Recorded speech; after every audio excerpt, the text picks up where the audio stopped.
Retro or die.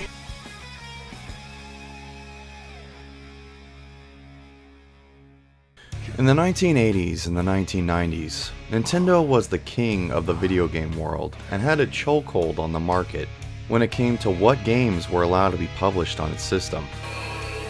He's back.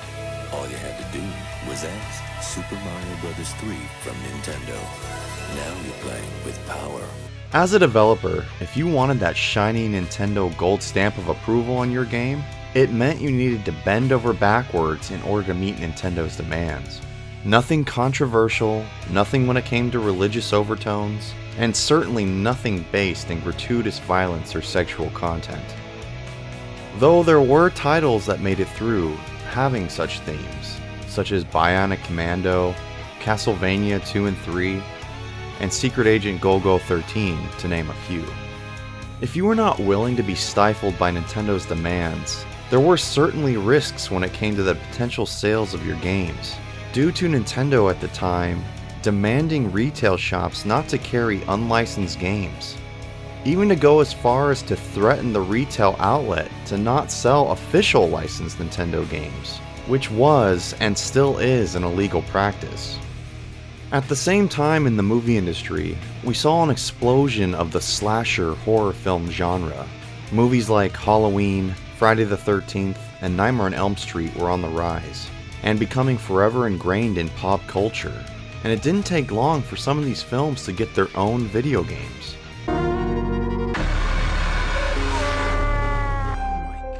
It's the head of Mrs. Voorhees. Get the fuck out of here!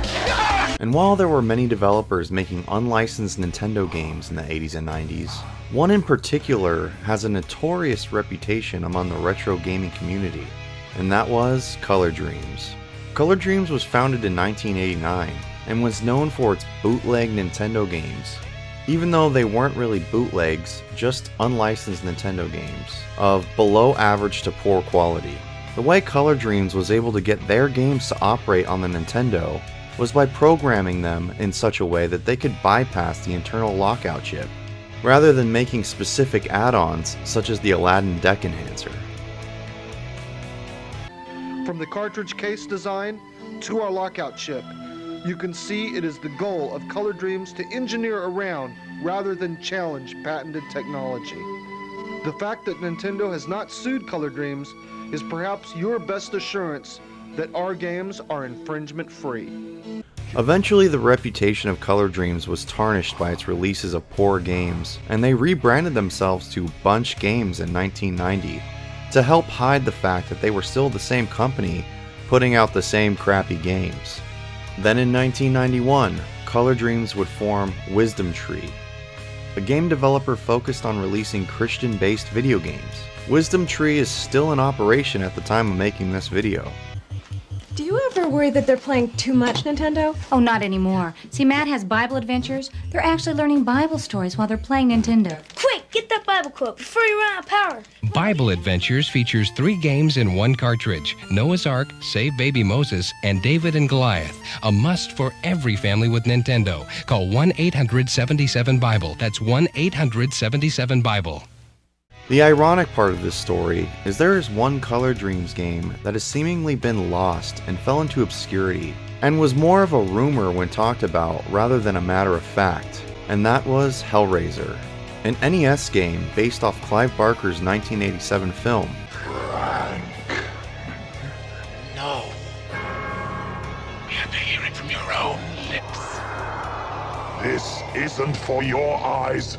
To be honest, I had heard rumors of an unreleased Hellraiser game before over the years, and had even done a quick piece on it in my Hellraiser Judgment movie review, but other than that, I didn't really look into it very much because I had never really seen any proof of its existence.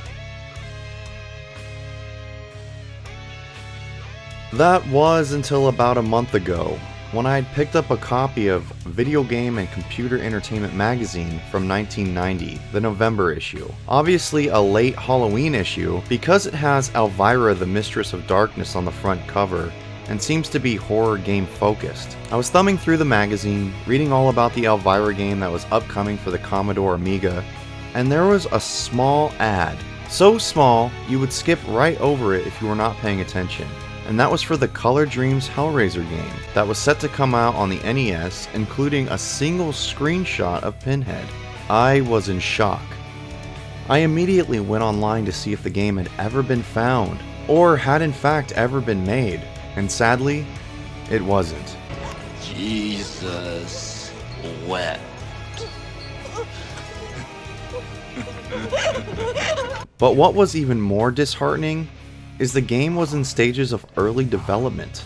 The facts for how far the game actually got in its development cycle seemed to be a fruitless effort due to most people just writing articles based in speculation, and the developers of Color Dreams seemed near impossible to track down.